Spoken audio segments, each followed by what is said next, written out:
Hey folks, welcome to bflybricks.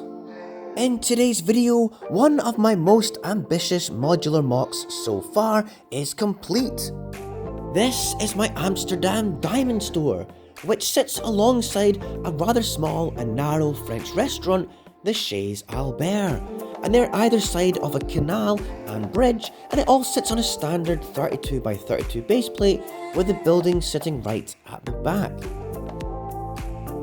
The canal itself is done with trans tiles, and I've put a few weeds in the water.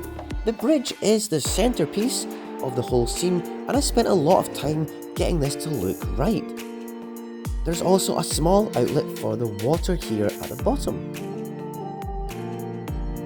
The main building in the MOC is this diamond store, which is an enlarged and extended version of the flower shop from Assembly Square. I have rebuilt every building so far from this set, and I did love the original, but I always felt the buildings could have done with a bit more height.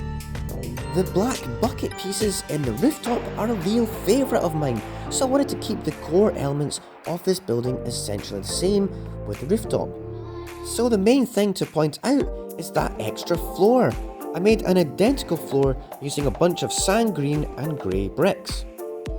I also changed the colour of the lower awnings from lilacs to black and white, and of course I removed the red flowers too. Around the back, I think the stripy banded lines actually look pretty cool, but it is unusual, but that's what the original looked like, so I guess it's okay. The canal itself is fenced in by these black pillars and blocks, and for the bridge itself, it's super simple. I used grey archway pieces with 6 stud long plates underneath, and they have tiles on one side facing up and studs on the other underneath. I'm super pleased with the result, and I always loved the idea of having a footbridge in a modular, and the Amsterdam theme is perfect for this. Around the back, I've left the canal open. I've taken the top off now so we can see inside. And yes, it's empty. Unusual for me, but yes, I'm leaving it empty for now. Just too many bricks to use up. The creeping plant structure presents its own series of challenges, and I loved building this, but it was hard, especially to make something that works when taken apart like all modulars need to. I began by building up layers and layers of green and orange leaves onto these wider yellow plant pieces, and then added loads of pink petals and lilac flowers. It took forever. In the end, I did keep it to just a few floors up, as it didn't look quite right all the way to the top. Let's take a closer look at each floor now. Starting with the rooftop, as I said, I absolutely love the use of these black Technic bucket pieces. It's genius, so that was always going to be kept in my build. I just enclosed the rear area and topped it with a smooth plate and used those grey shield pieces to add some texture. For a few extra details, I added some sand green parts like the slope and pillars, and I constructed a simple chimney too. For each floor, I kept the flower boxes and the linear window design, but of course I added lights and some sand green grille parts. The interior is windowless at the back, and that's because I used all the black windows in the extra floor for the front windows. There's also no internal staircase, as I've decided to no longer do that in my modulars, as I feel it's a waste of bricks. The plant build does extend beyond this floor, but it sits flush with the wall. If I remove this, you'll be able to see better. And yeah, it is simple. I've got snot bricks built into the wall, and the plants are attached to these long grey plates. If I had done a full interior for this MOC, I would have built a storeroom on the top floor with an office and safe on the middle floor, with the ground floor just being for the merchandise. I didn't put a sign, instead I put that shiny silver nugget piece above the door. I would have loved to have made a custom sign, which I might do in future, but the jewels on the left, the window and the trophy on the right sort of give it away, and this well-dressed dude as well. For the Chez Albert, it is a totally unique MOC which I built from scratch, which is really unusual for me, and I tried to reference Amsterdam in a big way here.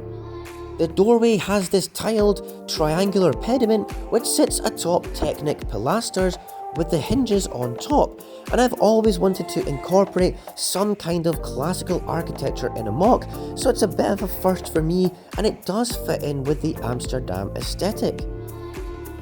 And that restaurant printed tile is of course from the Parisian restaurant modular. I also used the printed tile from that set on this outside menu as well.